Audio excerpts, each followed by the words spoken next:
rasgue o seu coração e não as suas vestes.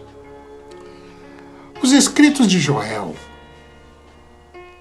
do livro de Joel, profeta menor, foram ocasionados provavelmente por uma seca, além de uma devastadora praga de gafanhotos, que dava início, na visão deles, da aproximação da campanha militar, que seria desencadeada no dia do Senhor, que seria confrontada com os dados, as referências históricas. O dia do Senhor, na nossa era, se refere à volta de Jesus. Jesus garantiu que ele voltaria, mas só o Pai sabe quando esta realidade ia acontecer. Não há revelação de Deus nessa direção da volta de Jesus. Deus não revelou isso nem ao seu Filho Jesus. Ao contrário, ele diz que será surpresa. Será um momento em que ninguém espera. Crueldade? Não. Uma recomendação para que nós estejamos sempre preparados.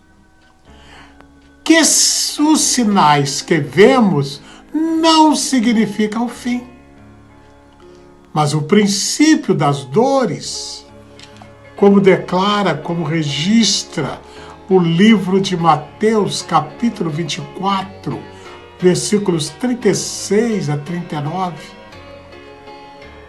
diz assim: quanto ao dia e a hora, ninguém sabe, nem os anjos dos céus, nem o Filho, senão somente o Pai. Como foi nos dias de Noé, assim também será na vinda do Filho do Homem. Ora, nós temos uma referência, o dilúvio. E ele continua: pois nos dias anteriores ao dilúvio, o povo vivia comendo, bebendo, casando, dando em casamento, até o dia em que Noé entrou na arca, e eles nada perceberam, até que veio o dilúvio e os levou a todos. Ora, assim acontecerá na vinda do Filho do Homem. Pois bem, se relembramos os textos bíblicos sobre a arca, nós vemos que Noé avisou muito. Noé fez a arca, construiu uma arca, dizendo que ia chover e que ia arrasar o mundo, e que o mundo ia acabar. Mas ele não sabia quando. Mas Deus mandou que ele se prevenisse. Ele e sua família. Noé se preveniu e avisou. E as pessoas passavam e escarneciam, riam, brincavam. Chamavam Noé de louco. Ele não fala coisa com coisa. E Noé continuou, porque ele ouviu de Deus. Ele estava obedecendo a Deus. Há realmente um momento bem semelhante. Mas não podemos afirmar que nós estamos na volta de Jesus, mas numa pré-volta, constantemente. Ele pode vir amanhã, hoje. As pessoas estão brincando, estão rindo, estão se divertindo, estão fazendo aquilo que gostam, ou que a sua carne, que os seus desejos comandam. Mas a profecia de Joel se encaixa, então, na alerta para o povo de hoje, que muitas vezes tem perguntado se o que estamos vendo é sinal da vinda de Jesus? Não sei. Ouço muito essas perguntas. Joel aconselha, lá em Joel capítulo 2, versículos 12 a 13, ele aconselha: ainda assim, agora mesmo, diz o Senhor, convertei-vos a mim, de todo o vosso coração, isso com jejuns, com choro e com pranto, porque deve lembrar dos seus pecados e lamentar por eles e promover jejuns por eles. Jejum não significa somente falta de comida, mas significa jejum de pecado.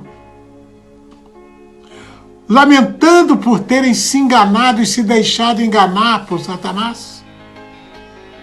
Com pranto, que é um choro convulsivo de arrependimento.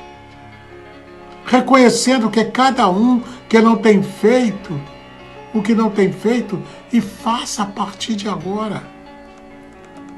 Rasgai o vosso coração e não as vossas vestes, diz o profeta.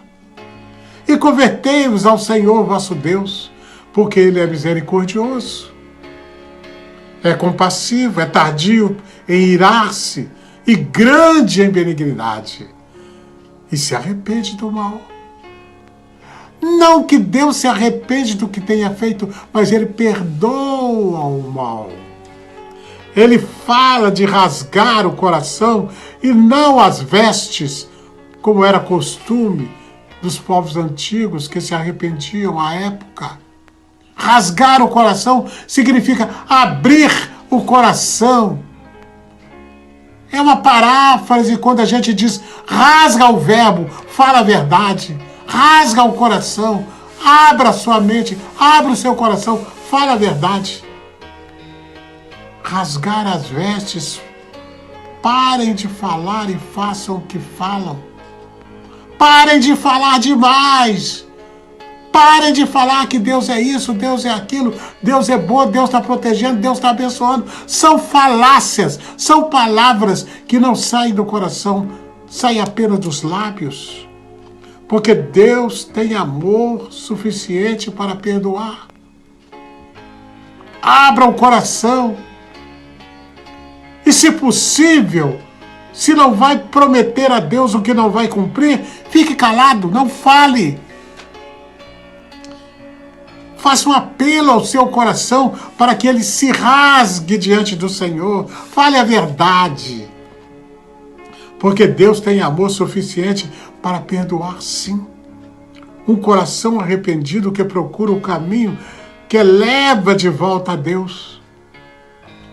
Deus quer ouvir do coração e não dos lábios. Porque os lábios são enganosos. Aquilo que fala é uma repetição do que ouve. Mas aquilo que rasga, que vem do coração, é algo do sentimento.